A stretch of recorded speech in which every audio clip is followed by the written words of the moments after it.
This rocked that whole community. The reason we covered this extensively, he was on the run for 13 days. He escaped prison. And then the whole community, the school district, the O.N.J. Roberts School District announced that they were shutting down schools. The convict, we understand, was in his home. Yeah, so that's Ryan Drummond. We have him on the phone right now. He's a Chester County resident, and he saw the convict in his house when he broke in nearly 2 weeks ago. So, Ryan, thank you for joining us. Ryan, what's your reaction to this as you're watching the footage?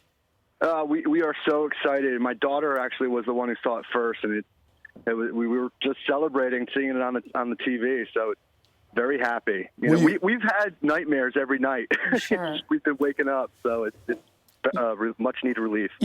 That's one thing we kind of missed in talking about all this is the huge sigh of relief for residents in this area. The amount of stress. I mean, it reminds you kind of of other times when people are on the loose. How have you managed that? I mean, have you been staying awake at night? How do you manage the fear that has been gripping this community for weeks now? Well, it's tough as a parent because when you leave the room and you have one of your kids say, "Wait, where are you going? Don't leave," or they come in with a bad dream, then you don't sleep. And then I found myself, maybe not every night, but looking over again, going, "Is there somebody in the house?" You just get a little paranoid. So it's great news that they caught him. So Ryan, is this the guy you saw? Well, I'm not looking at the TV. I haven't seen him yet in handcuffs yet because I'm standing outside my house for better reception. But yeah, he's got long hair. I hope it's him. They cut his top off. I don't know if he had a shirt on when he was there, but he's got a huge tattoo on his back. But he looks about 160 pounds, about 5'8". I thought he was 5 feet tall. I thought he was little. I saw him with a hat and a white shirt on from above, walking away from me. Okay, tell us what happened, Ryan, at your house. Well, I heard a noise. I looked for something to defend myself. The only thing I could grab was a picture frame of my wife and kids, which didn't seem like the best plan.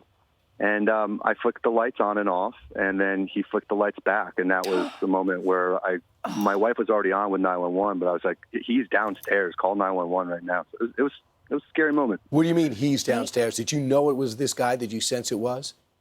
Well, we had known that there was a prison break, and we had seen the police presence in our neighborhood. So we had never had a break-in before in the past. And, he was later found, spotted at my next-door neighbor. So how far away is where he was? We're showing live footage of Chester County. I don't know exactly. Do you know how far this is from your house? Like how far he would have traveled to where he was ultimately caught? So I believe that's between 30 and 40 minutes away. Okay.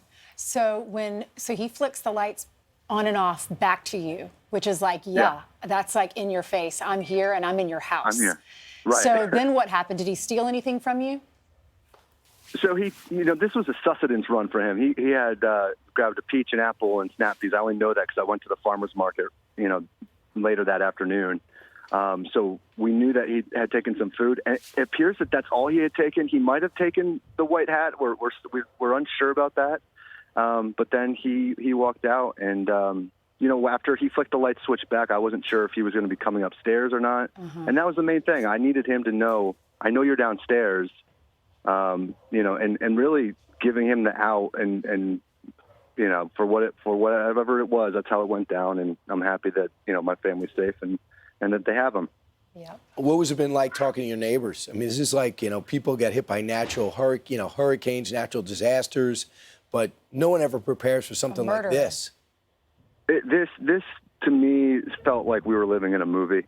And for the 3 days or 4 days that he was in our neighborhood, because after it happened, there was still SWAT presence, and we believe that they had him pinned down, basically kind of in our common backyard. There's a common wooded area, so it wasn't like the one moment and then it was over.